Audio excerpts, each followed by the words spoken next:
नमस्कार आदाब दोस्तों, हिंदवॉइस में आपका स्वागत है। मैं विक्रम।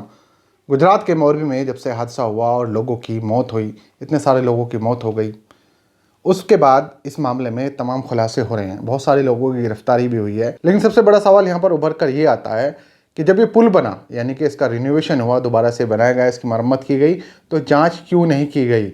कौन सा मटेरियल इसमें यूज़ हुआ और कौन सा नहीं हुआ, वो सवाल लोग बार बार पूछ रहे हैं। अब इसमें एक बड़ा खुलासा ये हुआ कि इस पुल की मरम्मत के लिए जितने पैसे मिले थे, उसका महज 6% ही खर्च हुआ था। ध्यान दीजिएगा, 2 करोड़ रुपए इस पुल की मरम्मत के लिए दिए गए थे, लेकिन उसमें से महज 12 लाख रुपए खर्च हुए और उसके बाद इस पुल को खोल दिया गया और पब्लिक इस पर खूब आ जा रही थी। तो सोचिए, जब 2 करोड़ रुपए लगने थे, 2 करोड़ रुपए का टेंडर था, खर्च किए गए सिर्फ 12 लाख रुपए, तो बाकी के आप समझिए 1 करोड़ 88 लाख रुपए कहाँ गए? तो चलिए इस खबर के बारे में मैं आपको डिटेल से बताता हूं, लेकिन इस पर जाने से पहले मेरी आपसे अपील है कि वीडियो अगर फेसबुक पर देख रहे हैं तो फेसबुक पेज को फॉलो कर सकते हैं, यूट्यूब पर देख रहे हैं तो चैनल को सब्सक्राइब कर सकते हैं।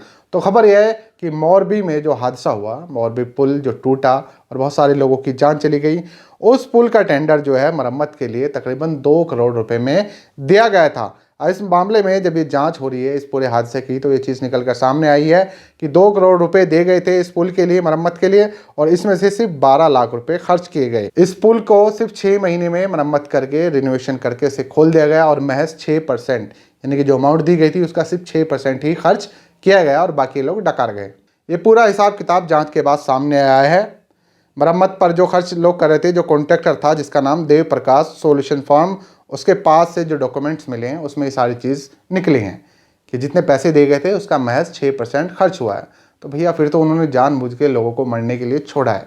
सीधे सीधा आप लोग यहाँ पर ये समझ सकते हैं। और जब ये पुल मरम्मत करके ठीक हो गया तो जयसुख की फैमिली, यानी कि ओरेवा कंपनी जिसको इसका कॉन्ट्रैक्ट दिया गया था, ओरेवा कंपनी ने इसका मरम्मत करने का ठेका लिया था 2 करोड़ रुपए का, जो कि घड़ी वगैरह बनाती है। हम लोगों ने इसकी साइट पर जाके देखा है कि कॉन्ट्रैक्ट से लेकर कंस्ट्रक्शन से लेकर कोई इसके पास टेंडर वगैरह है तो हमें वहाँ पर ज़्यादातर घड़ियाँ ही दिखाई दी।